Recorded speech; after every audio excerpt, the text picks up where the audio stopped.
Welcome back to विद्यार्थी। मैं हूं आकांक्षा, आपकी साइंस टीचर। और भाई क्लास 8 का चैप्टर नंबर 6 देखिए, देखते ही देखते आ ही गया है फाइनली। और ये बड़ा ही इजी और मजेदार चैप्टर है। काफी क्यूरियोसिटी आपके मन में जागेगी इसे पढ़ते पढ़ते, और सारे ही सवालों के जवाब आपको देखते ही देखते एनसीईआरटी से ही मिलते चले जाएंगे। तो भाई बड़ा ही मजा आने वाला है चैप्टर पढ़ते हुए। चैप्टर का नाम क्या है? Pressure, wind, storm, cyclone. ये सारी टर्म्स आपने पहले भी सुनी हुई होंगी, और ये सारी ही चीजें एक दूसरे से लिंक्ड अप होती है। लेकिन कैसे ये एक दूसरे से जुड़ी हुई हैं, यही तो हमें पढ़ना है, यही तो हमें सीखना है। उससे पहले बता दीजिए मुझे कि कैसे हैं आप लोग? भाई सब हेल्दी वेल्दी हैं? चलिए अब फोकस होके यहाँ पर थोड़ी सी देर जो है ध्यान लगाएंगे और अच्छे से पढ़ लेंगे। उसके बाद अपना खेल कूद करिए, मजे करिए। चलिए स्टार्ट करते हैं। सबसे पहले एनसीईआरटी हमेशा की तरह हमें कुछ सवाल देती है, किस लिए? ताकि हमारे मन में कुछ क्यूरियोसिटी जाग जाए। पहले हम ये सवाल सोचें और फिर हमें लगे कि भाई इनका जवाब तो ढूंढना है। जवाब ढूंढने के लिए क्या करना पड़ेगा? चैप्टर पढ़ना पड़ेगा। चलिए सबसे पहला क्या है? Why are wind stronger. अब भाई क्या होता है, कभी कभी हवा जो है बहुत तेज चल रही होती है, और कभी कभी किसी दिन ऐसा लग रहा है हवा चल ही नहीं रही है, इतनी गर्मी हो रही है। ऐसा होता है ना? तो ऐसा क्यों होता है? क्या ये कभी आपने सोचा है?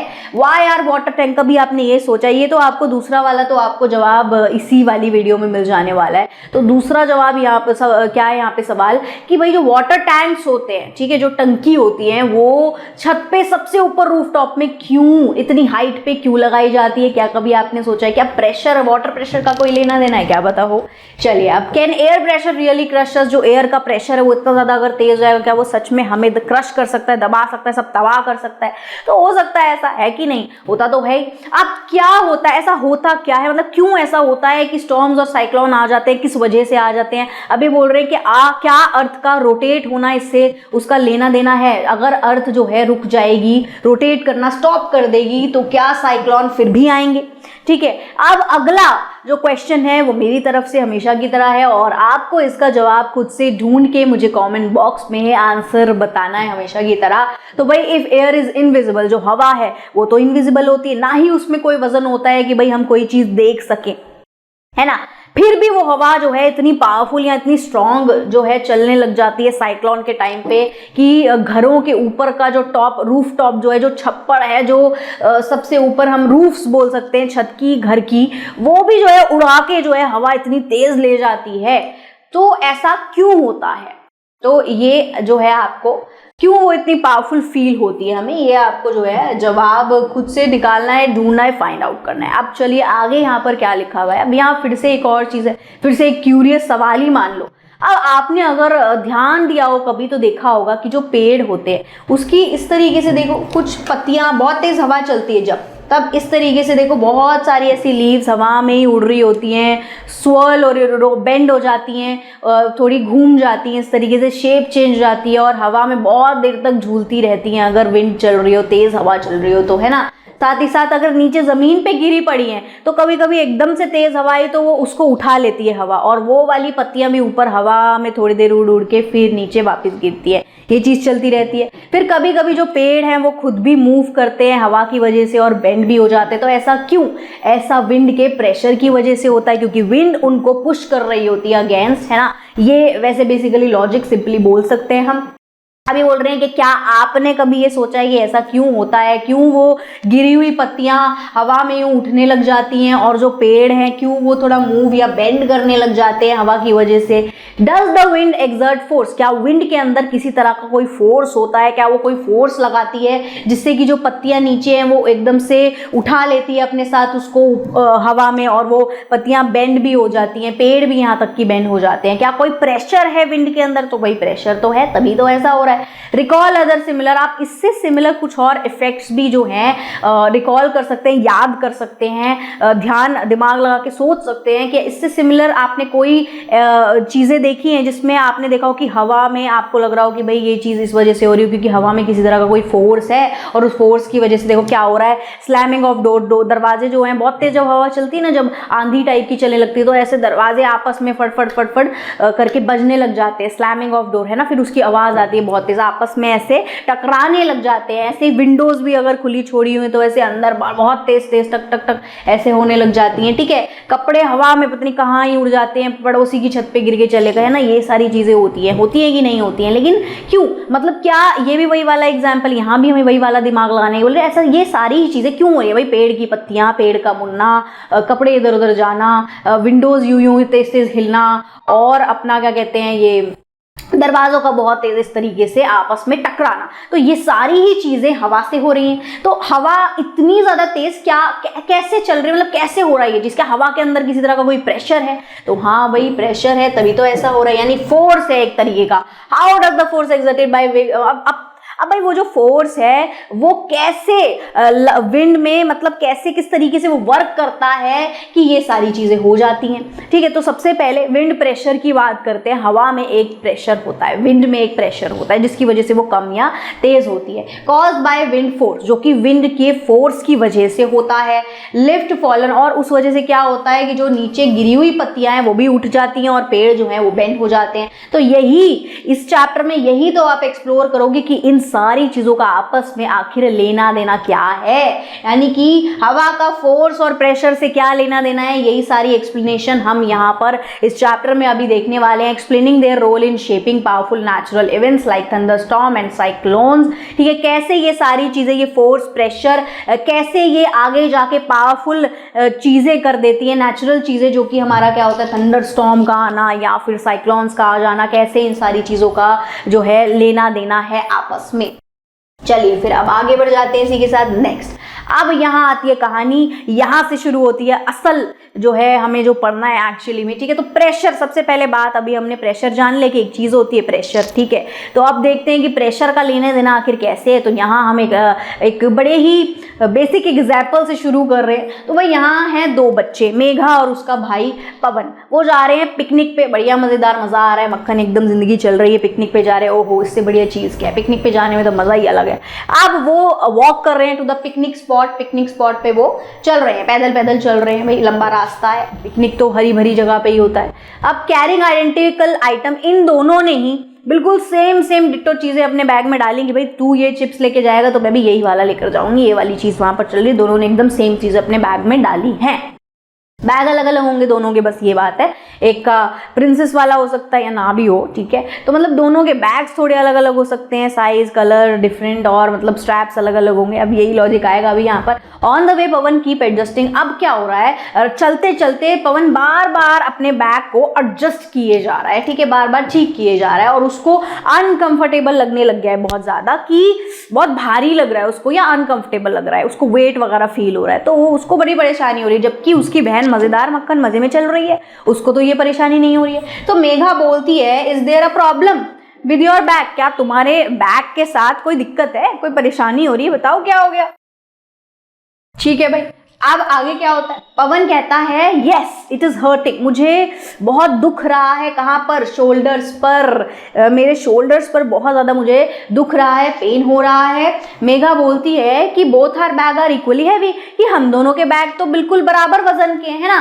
वो बोलती है भाई मेरा भी उतना ही है और तुम्हारा भी उतना ही है, मतलब उतना ही सामान है, दोनों के अंदर जो है सेम सामान है, इक्वल वेट है, तो तुम्हें क्यों दुख रहा है बैग। वो ये सोचती है, थोड़ा सा दिमाग लगाती है, why does your bag hurt and mine doesn't, तुम्हारा बैग जो है वो तुम्हें क्यों दर्द दे रहा है और मेरा क्यों नहीं दे रहा, मैं तो सॉर्टेड घूम रही हूँ, मजे में घूम रही हूँ। तो Pavan reflects for a minute and से, पवन अब थोड़ा सोचता है, मतलब थोड़ा 1 मिनट का टाइम लेकर बोलता है, शायद इसलिए वो थोड़ा नजर डालता है, दोनों के बैग में डिफरेंस देखता है कि क्या है। तो वो थोड़ा सा दिमाग लगा के क्या बोलता है कि मुझे ऐसा लग रहा है ये शायद इसलिए है क्योंकि हम जो दोनों के जो स्ट्रैप्स हैं, जो तनी होती हैं, जो यहाँ पर हम बैग की टांगते हैं, वो डिफरेंट हैं, ठीक है। वो बोलता है मेरी जो तनी है वो थोड़ी पतली है, इस तरीके से देखो, जैसे इस बैग की पतली है, इस बैग की देखो कितनी ब्रॉड स्ट्रैप्स है ना, मोटी स्ट्रैप्स है। तो वो यही बोल रहा है कि तुम्हारे पास जो बैग है उसकी बड़ी मोटी ब्रॉड स्ट्रैप्स हैं, और जो मेरे पास बैग है उसकी नैरो स्ट्रैप्स हैं, बहुत ही पतली तनी है,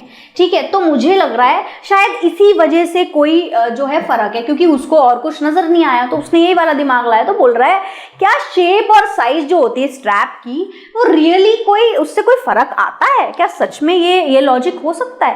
भाई हो सकता है, चलो अब देखते हैं कैसे। When we carry a bag, हम जब भी एक बैग को कैरी करते हैं हमें उसका वजन फील होता है। क्यों? Because of force of gravity उसके ऊपर लग रही है, नीचे से ग्रेविटेशनल फोर्स उसको खींचता है हमारे शोल्डर से, ठीक है, हमारे शोल्डर पे वो ग्रेविटी लग रही है, तो भैया हमें वजन फील होता है पीछे। अब the weight of the bag with narrow strap, अगर जो वेट है बैग का वो अगर पतली स्ट्रैप है, ठीक है, तो क्या होगा? Act on a smaller area of our shoulder, तो वो हमारे छोटे से हिस्से में ही शोल्डर के एक्ट करेगा, यहीं पर, यहाँ सारा फोर्स प्रेशर सारा वजन यहीं हमें लगेगा इतने से हिस्से में, है ना, अगर पतली स्ट्रैप है तो।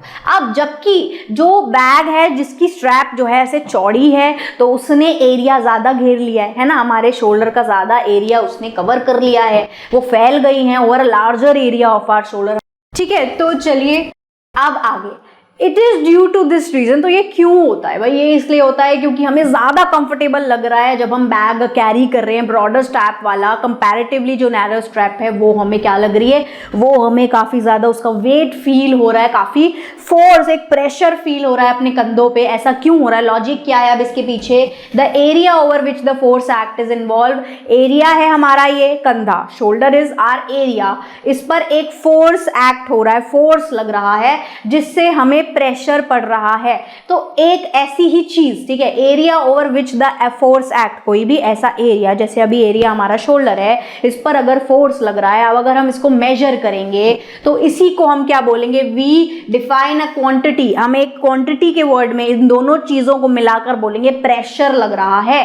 सो which is the force per unit area? So pressure क्या होता है? Pressure is equals to force per unit area, pressure is equals to force per unit area, ठीक है। ये प्रेशर की एक डेफिनेशन हो गई, ठीक है। अब इसका क्या मतलब हुआ? एरिया अगर ज्यादा होगा तो प्रेशर कम लगेगा, एरिया अगर कम होगा तो प्रेशर ज्यादा लगेगा, ठीक है। ये इसके पीछे कहानी है पूरी, समझ आ रहा है? चलिए अब यहाँ पर क्या है? Force broad strap reduce the pressure. अब होता क्या है, कॉन्सेप्ट क्या है? वही है कि ब्रॉड स्ट्रैप जो है वो प्रेशर को थोड़ा सा कम कर देते हैं, रिड्यूस कर देते हैं एक्सर्टेड बाय द बैग, जो कि बैग से आपके शोल्डर पे लग रहा है, कंपैरेटिवली जो नैरो स्ट्रैप्स होती है उसके कंपैरिजन में। देयरफॉर इसीलिए हमें ज्यादा कंफर्टेबल फील होगा अगर हम एक चौड़ी स्ट्रैप, चौड़ी तनी वाला जो है बैग कैरी करेंगे। तो अगली बार आपने जाना है तो क्या खरीदना है? आपने नैरो स्ट्रैप वाले बैग ही खरीदने हैं, वो आपके लिए ज्यादा कंफर्टेबल होंगे, आपके शोल्डर में पेन नहीं होगा, दिक्कत नहीं आएगी, परेशानी नहीं होगी। तो वही लिखा है यहाँ, pressure is equals to force upon area. अब होता क्या है? एक फोर्स क्रिएट होता है, एक फोर्स लगता है एक एरिया पे, ठीक है, और उसी को हम क्या बोलते हैं कि वो एक प्रेशर है, ठीक है, इसी को क्या बोलते हैं? प्रेशर है। At this stage we will consider only those forces. अच्छा, अब यहाँ पर हम सिर्फ उन्हीं फोर्सेस की बात कर रहे हैं जो सरफेस से बिल्कुल इस तरीके से लगते हैं, ठीक है, यानी कि ये जमीन जो ग्राउंड है ये सरफेस है, हम यहाँ सीधे ही खड़े हुए होते हैं, यहाँ हमारा शोल्डर है, शोल्डर जो है हम बिल्कुल स्ट्रेट खड़े हुए हैं, फ्लोर ऐसा है, ठीक है, ये देखो 90 डिग्री का जो है एंगल बन जा रहा है कि नहीं? तो सिर्फ जो इस तरीके के फोर्सेस होते हैं जो परपेंडिकुलर यानी कि स्ट्रेट लग रहे हैं उस सरफेस पे, सिर्फ ये कैलकुलेशन उसी के लिए है। ये प्रेशर का जो हमने फॉर्मूला अभी देखा है, pressure equal to force upon area, वो तभी ही यूज होगा या कैलकुलेट होगा या तभी ही जाएगा। चलिए, अब ब्रॉड स्ट्रैप जो है हमें पता चल गया रिड्यूस कर देती है क्या भैया? प्रेशर को। तो वही आपने करना है, यही पूरी कहानी थी। अब इसी के साथ अगर आपको कोई दिक्कत समस्या परेशानी आती है तो समाधान क्या है? एक ही है, ई विद्यार्थी की वेबसाइट पे जाकर आपको कर लेना है फ्री डाउनलोड, और जो चाहिए वो डाउनलोड कर लीजिए और वही समस्या का समाधान मिल ही जाएगा। इसी के साथ चलिए आगे बढ़ते हैं नेक्स्ट टॉपिक। अब हम देखते हैं आगे क्या है। Can you now understand why it feel easier to lift a water filled bucket with a broad handle? अब आपको समझ आया हो कि जो ये बाल्टियां होती हैं, अगर ब्रॉड हैंडल है इसका तो हमें इतना ज्यादा प्रेशर फील नहीं होगा, है ना, दर्द नहीं होगा, पेन नहीं होगा, हाथों में इतनी प्रॉब्लम, इतना फोर्स नहीं फील हो रहा होगा एक तरीके का। और अगर हम एक पतली वाली बाल्टी जो है ले लेंगे तो वो हमें बहुत ज्यादा चुभेगी, गड़ेगी और फटाफट 2 सेकंड में नीचे रख देंगे, भार भी बहुत ज्यादा लगेगा, हैवी लगेगी, है ना, बहुत ज्यादा प्रेशर एक डायरेक्ट फील होगा हाथों पर। तो यहाँ पर भी वही सेम कॉन्सेप्ट है। और इससे सिमिलर कॉन्सेप्ट भी ये वाला है कि अगर भाई सर पे टोकरी रखनी है, बास्केट रखनी है, तो डायरेक्ट सर पे रख रहे हैं तो सरफेस एरिया तो छोटा सा है। अगर इस पर एक कपड़ा रखते, जो वेंडर, जो सब्जी वगैरह वाले या कोई वेंडर्स होते जो चीजें बेच रहे होते, सामान बेच रहे होते ना छोटा मोटा, तो वो अपने सर पे ऐसे बास्केट वगैरह रख के लेकर जाते हैं। तो उसके नीचे आपने ध्यान दिया होगा, या कुली वगैरह होते हैं तो वो सर पे ऐसे पहले गोल गोल कपड़ा लगाते हैं, ठीक है। कपड़े के ऊपर वो उस चीज़ को रख के अपना चलते चले जाते हैं ईजिली, और ऐसा लगता है कि उनको इतनी दिक्कत परेशानी नहीं हो रही है। ऐसा क्यों होता है? क्योंकि हमारा सर तो जो है वो छोटा है। अब जब इसके आस पास का एरिया बढ़ा देंगे, इस पर थोड़ा सा बाहर निकाल के एक कपड़ा टाइप का लगा देंगे, तो यानी एरिया बढ़ गया। एरिया बढ़ गया तो अभी क्या होगा? अब हमें मोर कंफर्टेबल फील होगा, अब हमें उतना ज़्यादा प्रेशर फील नहीं होगा, अब फोर्स उतना एक्ट नहीं करेगा क्योंकि सरफेस एरिया इंक्रीज हो गया है। तो भाई यहाँ पर भी वही लॉजिक है। आगे देखिए, pressure is defined as the force per unit area. ये हमने देख लिया प्रेशर कैसे डिफाइन होता है, फोर्स पर यूनिट एरिया हम इसको बोलते हैं। ऐसा यूनिट इसकी होती है फोर्स की, क्या फोर्स की होती है न्यूटन, एरिया की होती है मीटर स्क्वायर। अब इसको लिखेंगे कैसे हम? ऐसा यूनिट ऑफ प्रेशर क्या होगी? न्यूटन पर मीटर स्क्वायर। इस तरीके से हम इसको रिप्रेजेंट करेंगे। न्यूटन को हम कैपिटल N से लिखते हैं, और क्योंकि वो डिवाइड हो रहा है तो ये डिवाइड वाला साइन हो गया, मीटर स्क्वायर हो गया। यहाँ पर क्या चीज हमारा, बता दो जल्दी से? एरिया, ठीक है। This unit is called pascal. अब इस ऑल ओवर यूनिट को, इस पूरे को हम पास्कल भी बोलते हैं, जिसको हम PA से डिनोट करते हैं। If a force of 100 Newton is applied on a cardboard of area. अब मान लो कि सिंपल आपको इस तरीके के ही क्वेश्चन आएंगे, कुछ नहीं, बस सिंपल आपको दो चीजें दी हुई होंगी, एक आपको निकालनी है, फॉर्मूला में पुट कर देनी, निकल जाएंगे, सिंपल। अब जैसे यहाँ भी देखो कितना ईजी सा सवाल है। बोल रहे फोर्स 100 न्यूटन है और एरिया 2 मीटर स्क्वायर है, तो बता दो प्रेशर कितना अप्लाई हो रहा है। तो 100/2 कर देंगे तो आ जाएगा जी 50। तो भाई ऐसे ही बिल्कुल मक्खन इजी पीजी जैसे क्वेश्चंस जो हैं आपको आने वाले हैं। क्या कि भाई 3 में से 2 वैल्यूज दी हुई होंगी, एक आपको फाइंड आउट करनी होगी जस्ट फॉर्मूला में पुट करके, ठीक है। अब यहाँ क्या है, आपको यहाँ पर एक एक्टिविटी, एक टेबल दी हुई है, एक एग्जाम्पल दिए हुए हैं आपकी रियल लाइफ में से उठा के, जिससे आपको ये pressure is equal to force upon area वाला कॉन्सेप्ट थोड़े अच्छे से समझ आएगा कि रियल लाइफ में इसको कैसे अप्लाई करते हैं। तो भाई दो चीजें, दो एग्जाम्पल यहाँ दिए हुए हैं। एक तो आपको दिया हुआ है कि भैया जो कील होती है, जो आयरन नेल होती है, वो आपने ले लेनी है। आपने लेना है हैमर यानी कि हथौड़ी, और कोई वुडन ब्लॉक ले लेना है, और आपको एक बारी जो है उसका टॉप वाला पार्ट ऊपर रखना है कील का, जैसे कि हम यूजुअली उसको गाड़ते हैं, और हैमर उसके ऊपर, हथौड़ी उसके ऊपर मारनी है, और वो जो पॉइंटेड वाला हिस्सा है वो उसके अंदर छोटा सा होल बनाते हुए अंदर घुस जाएगा, ठीक है। अब यही आपको क्या करना है दूसरी बारी में या दूसरी कील के साथ, कि आपको उसका टॉप वाला पार्ट नीचे रखना है और पॉइंटेड वाला पार्ट ऊपर रखना है, और यहाँ हथौड़ी मारनी है। और अब आपको नीचे जो टॉप वाला पार्ट होगा, जो बड़ा सरफेस एरिया वाला पार्ट होगा, उसको अंदर करने में डिफिकल्टी आ रही होगी, है ना। यही हमको इसमें ऑब्जर्व करना है, इजी क्या है, डिफिकल्ट क्या है। तो जब हम पॉइंटेड वाला पार्ट अंदर घुसा रहे हैं तो ये हो गया है इजी पीजी, ठीक है, ये इजी हो गया है। क्यों? क्योंकि इसमें जो सरफेस एरिया है वो स्मॉलर है, जो एरिया है कील बिल्कुल छोटा सा होल बना रही है ना, एरिया कितना ज्यादा कम है, एरिया कम है, इसीलिए प्रेशर हाई है, जो उस पर फोर्स एक्ट हो रहा है, ठीक है, जहां फोर्स एक्ट हो रहा है, जिधर फोर्स लग रहा है उधर एरिया कम है, इस वजह से प्रेशर वहां पर हो जाएगा हाई। प्रेशर हाई हो गया तो ये टास्क करना बड़ा हमारे लिए मक्खन हो गया, इजी हो गया, स्मूथ हो गया। अब यहीं दूसरी ओर हम लगे पड़े सरफेस एरिया जो है यहाँ पर ज्यादा है, तो ये टास्क हमारे लिए डिफिकल्ट हो गया। सरफेस एरिया ज्यादा हो गया तो प्रेशर यहाँ पर लेस होगा, इस वजह से ये हमारे लिए डिफिकल्ट हो जाएगा। इसी के साथ दूसरा एग्जाम्पल हमारे पास क्या है, जब हम सेब काटने जा रहे हैं, एप्पल को काटने जा रहे हैं, तो जो नाइफ होती है, जो चाकू होता है, उसकी 2 साइड्स होती है, ठीक है। एक तरफ से तो वो बहुत ही पैना नोकीला धार होती है उसके अंदर, दूसरी तरफ वो बिना धार के होता है, ठीक है, तो शार्प नहीं होता, वो ब्लंट होता है, ठीक है। एक तरफ से शार्प होता है, एक तरफ से ब्लंट होता है। तो शार्प वाला जो होता है, जो पैनी वाली साइड है, अगर आप वहां से इसको काट रहे हो, इसको कट कर रहे हो, तो ये हमारे लिए ईजी टास्क हो जाता है। ईजी टास्क क्यों हो जाता है? क्योंकि सेम बात है, सरफेस एरिया यहाँ पर क्या है, कम है, जिसकी वजह से क्या हो रहा है, यहाँ पर प्रेशर लग रहा है ज्यादा, तो ये ईजी हो गया। ऐसी अगर दूसरी वाली जगह वो हल्की सी मोटी होती है, ठीक है, तो यहाँ सरफेस एरिया ज्यादा हो गया है, तो इस वजह से क्या हो गया, यहाँ पर प्रेशर कम लग रहा है। ये देखो, ये वाला टास्क यहाँ पर इजी हो गया। Smaller area of edge applies more pressure, ठीक है, एज का छोटा एरिया इसलिए ज्यादा प्रेशर बन रहा है। और यहाँ पर देखो क्या हो रहा है, यहाँ पर ये डिफिकल्ट हो गया क्योंकि लार्ज एरिया रिड्यूस प्रेशर, ज्यादा एरिया होने की वजह से प्रेशर जो है कम हो गया, रिड्यूस हो गया, ठीक है। आई होप इससे आपको काफी अच्छे से समझ आया। तो इससे हमने कंक्लूजन क्या निकाला, इससे हमने कंक्लूजन सेम वही वाला निकाला है कि व्हेन द एरिया, वो वाला एरिया, वो वाला हिस्सा, वो वाला सरफेस एरिया वाली जगह जिसपे हम प्रेशर को लगा रहे हैं, अगर वो क्या है, अगर वो स्मॉलर है, कम कम है, ठीक है, तो क्या होगा, रिजल्ट में प्रेशर हाई होगा, सो मेकिंग इट इजियर, इससे हमारे जो सर्टेन टास्क है, बहुत सारे काम है, बहुत सारी चीजें वो इजी हो जाएंगी। दैट इज वाई जो नेल है पॉइंटेड वाली जगह से घुसाना इजी है, कंपैरेटिवली जो हम उसकी फैली हुई साइड से घुसाएंगे वो काफी ज्यादा टफ हो जाएगा। ऐसे ही जब हम सेब काट रहे हैं तो जो उसकी एज से जब हम उसको काट रहे हैं तो इजी है, कंपैरेटिवली जो उसकी ब्लंट वाली साइड है उससे काटना मुश्किल हो जाएगा। अब यहाँ पर एक दूसरा कॉन्सेप्ट आ जाता है, एक दूसरी चीज आती है, यहाँ पानी की बात हम करते हैं। चलिए यहाँ क्या है, ये बोल रहे हैं, आपने देखा होगी जो टंकी होती है, जो पानी की टंकी होती है, काफी हाइट्स पे होती है, ठीक है, ऊंची ऊंची हाइट्स पे होती है, या तो फिर आपकी छत में सबसे ऊपर, छत पे जाके सबसे ऊपर होती है वो, ठीक है, या फिर रोड पे देखो बड़ी वाली पानी की टंकी आप चलते चलते देखते होगे, हाईवेज वगैरह रोड वगैरह से जाते हैं कि भाई ये बहुत ऊंची होती है। ऐसे ही हमारी जो छत होती है वहां सबसे ऊपर ही ये टंकी लगी हुई होती है, वाटर टैंक जिसको हम बोलते हैं, पानी की टंकी जिसको हम बोलते हैं। तो ये क्यों, इसके पीछे भी क्या लॉजिक है, क्या हाइट, यहाँ पर हाइट का कोई फंडा है, हाइट ऊंची रखने से कुछ पानी के प्रेशर का लेना देना है? तो भाई है, यही तो कॉन्सेप्ट है, यही हमें यहाँ बच्चा क्या सवाल पूछ रहा है, डू लिक्विड एक्सर्ट प्रेशर, क्या लिक्विड के अंदर भी किसी तरह का कोई प्रेशर होता है और हाइट से क्या उसका कोई लेना देना है? तो इसी के लिए हम फिर एक साधारण सिंपल सी एक्टिविटी करेंगे जिससे आपको ये समझना बहुत ज्यादा इजी हो जाएगा और आप समझ जाओगे कि हाँ ऐसा होता है और ऐसा कैसे होता है, क्यों होता है। इसके लिए प्रूव करने के लिए हम ये एक्सपेरिमेंट या एक्टिविटी करेंगे। अब आपको लेना क्या है, आपको ये क्लैंप स्टैंड ले लेने हैं 2, फिर आपको लेना है एक पतला पाइप और एक आपको थोड़ा सा मोटा पाइप, लेकिन हाइट इनकी आप सेम लेंगे। तो ये दोनों यहाँ पर जैसे उन्होंने लिखा है 25 सेंटीमीटर, दोनों ही 25 सेंटीमीटर की लेंथ के होंगे, लेकिन एक का डायमीटर ज्यादा, एक का कम, यानी एक पतला पाइप होगा, एक थोड़ा चौड़ा ब्रॉड पाइप होगा, मोटा होगा, और स्टैंड दोनों में सेम लगाना है। नीचे आपको बढ़िया क्वालिटी के 2 बलून लगा देना, मतलब एक इधर एक इधर।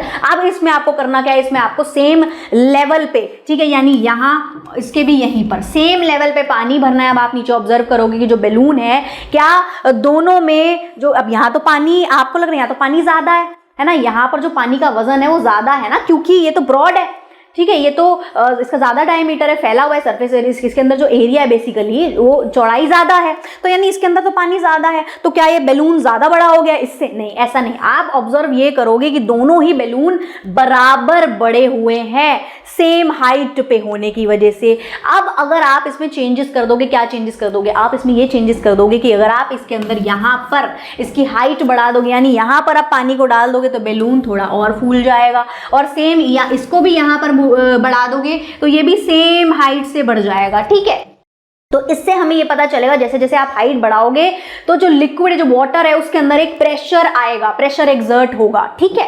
तो हाइट से प्रेशर का लिक्विड में लेना देना होता है, वेट से लेना देना नहीं होता, ये हमें पता चल रहा है। वो भाई डिफरेंट डिफरेंट डायमीटर्स के है ना, और पानी का जो वेट है वो दोनों पाइप में एकदम अलग अलग है, लेकिन उसके वेट का तो कोई यहाँ पर लेना देना है ही नहीं पानी के प्रेशर से। पानी के प्रेशर से बल्कि लेना देना किस चीज का है? हाइट का है। So it is pressure exerted by the water column which is responsible for the bulge, ठीक है। जो प्रेशर है एक तो वो रिस्पॉन्सिबल, तो क्या यहाँ पहले तो इन्होंने पूछा क्या यहाँ पर प्रेशर रिस्पॉन्सिबल है बलून को फुलाने के लिए? तो हाँ, यहाँ पर प्रेशर रिस्पॉन्सिबल है बलून को फुलाने के लिए। दैट इज वाई दोनों ही कॉलम में इक्वल हाइट पर इक्वल बल्ज जो है निकल के आ रहा है, जबकि दोनों के डायमीटर जो है, चौड़ाई जो है, अलग अलग है। तो अब यहाँ पर ये बच्ची सोचती है कि अच्छा हाइट बढ़ने से क्या जो बलून है वो ज्यादा बड़े हो जाएंगे? तो बिल्कुल ऐसा होगा।